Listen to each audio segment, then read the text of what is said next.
நேற்று மரியாதைக்குரிய டிவிகே தமிழக வெற்றி கழகத்தின் சார்பில் புதுச்சேரியில் மக்கள் சந்திப்பு நிகழ்வு நடைபெற்றது.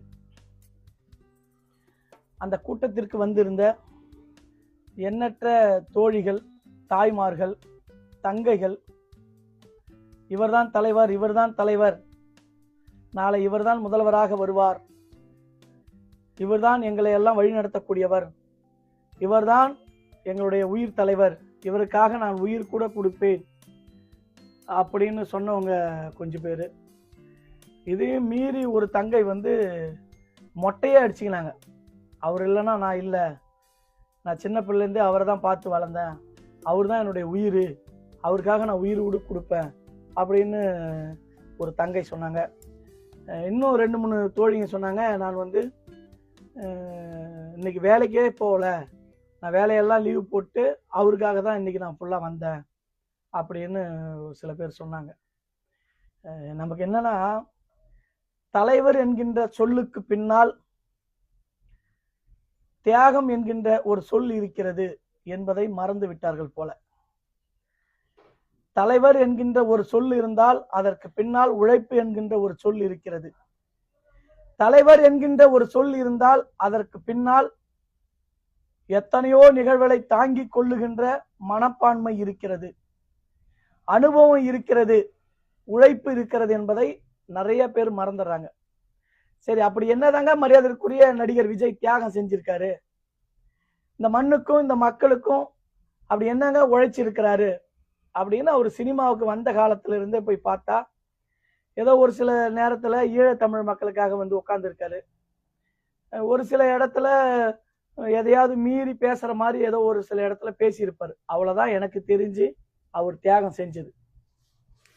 முழுக்க முழுக்க கோடிக்கணக்கான ரூபாயை வருமானமாக சம்பாதித்தவர்.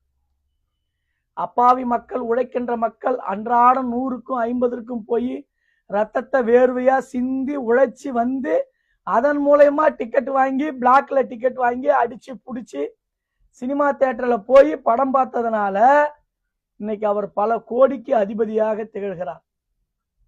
மக்களுடைய செல்வாக்கை பெற்றவது போல ஒரு மாய தோற்றத்தை உருவாக்கி இருக்கிறார்.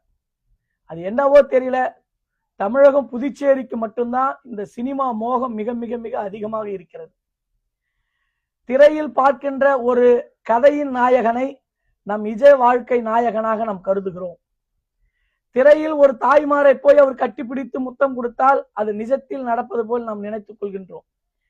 திரையில் ஏழை எளிய மக்களுக்கு உதவி செய்வது போல் அவர் நடித்தால் அதை உண்மையாலுமே ஏழை எளிய மக்களுக்கு நல்லது செய்வதை போல் நாம் நினைத்துக் கொள்கின்றோம்.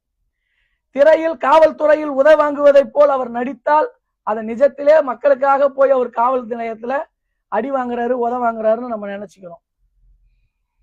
திரையில 100 பேரை 1000 பேரை ஒரு 5 நிமிஷத்துல இவர் அடிச்சு உதைச்சு தூக்கி போட்டு போற மாதிரி நடிச்சா யாரோ ஒருத்தன் உழைப்பு, யாரோ ஒரு டென்ட் மாஸ்டர் இருப்பாரு, யாரோ ஒருத்தர் போய் கண்ணாடி உடைப்பாரு, யாரோ எகிரி உதைப்பாரு, யாரோ வானில இருந்து குதிப்பாரு, யாரோ ஒருத்தர் செய்யறத இவர் தான் செஞ்சாரு அப்படின்னு ஒரு டூப்பு போட்டு நடிப்பாங்கல்ல, அது இவர் தான் செஞ்சாருன்னு நிஜ வாழ்க்கையில நாம் நம்புகிறோம். நம்முடைய உள்ளத்துல, நம்முடைய இதயத்துல, நம்முடைய உள்ள ஆன்மாவில இவர்கள் சினிமா திரையில் செய்ததெல்லாம் நம் நிஜ வாழ்க்கையில் செய்தது போல் நாம் நம்புகிறோம். ஏன்னா தமிழக மக்களும் புதுச்சேரி மக்களும் ரொம்ப மனிதாபிமானம் உள்ளவர்கள், மனசாட்சி உள்ளவங்க. அதனால அவர் சினிமால செய்யறதெல்லாம் நம்ம நிஜ வாழ்க்கையில செஞ்ச மாதிரியும் நமக்கு நிஜமாலுமே செய்யற மாதிரியும் நம்ம நினைக்கிறோம். ஒரே ஒரு டைலாக்க பேச 10 முறை 5 முறை டேக் எடுப்பாங்களாம். உள்ள சினிமாவில் அங்க நடிக்கிறது வேற, ஷூட்டிங் ஸ்பாட்ஸ் வேற, அதுக்கு ரெக்கார்டிங் சென்டர் வேற, அங்க வாய் அசைச்சார்ல அதுக்கெல்லாம் இங்க குரல் கொடுப்பாரு. ஒவ்வொரு இதுக்கும் 10 முறை 5 முறை பேசிதான் வசனம் பேசுவாங்களே, இதுதான் உண்மை. ஆனால் என் தங்கைகள், என்னுடைய தொப்புள் கொடி உறவுகள், என் தமிழ் சமூகம் இந்த சினிமா மோகத்தில் இருந்து வெளிவராமல் அவர்தான் இதையெல்லாம் செய்தது போல கற்பனையில் உளறுகிறார்கள். சினிமாவில் ஏதோ ஒரு பாடலுக்கு நடனம் ஆடிவிட்டு, சினிமாவில் நூற்றுக்கணக்கான கதாநாயகிகளை திருமணம் செய்துவிட்டு, சினிமாவில் எண்ணற்ற பொய்களையும் பித்தல் ஆட்டங்களையும் செய்துவிட்டு, 100 ரூபாய்க்கு 50 ரூபாய்க்கு விற்கிற சினிமா டிக்கெட்டை 500 ரூபாய்க்கு 1000 ரூபாய்க்கு வாங்க வைத்து மோசடி செய்துவிட்டு,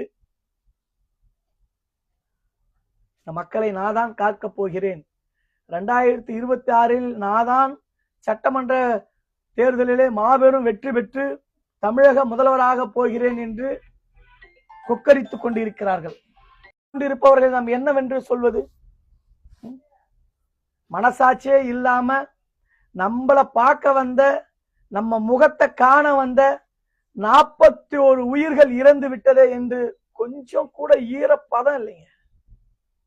நம்ம குடும்பத்துல யாராவது ஒருத்தவங்க இறந்துட்டா 1 வருஷத்துக்கு 2 வருஷத்துக்கு நம்ம எவ்வளவு பெரிய மன உளைச்சல்ல இருப்போம்ன்றதை நீங்க யோசிச்சு பாருங்க. எவ்வளவு பெரிய வேதனையில இருப்போம் என்பதை நீங்க யோசிச்சு பாருங்க.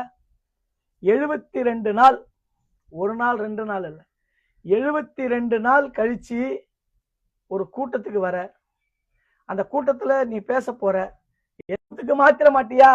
நீ ஏதாவது முன்னேற்ற பாதத்துக்கு எங்களுக்கு அழைத்து செல்ல மாட்டியா? எங்களுக்கு ஒரு இலவச மனப்பட்ட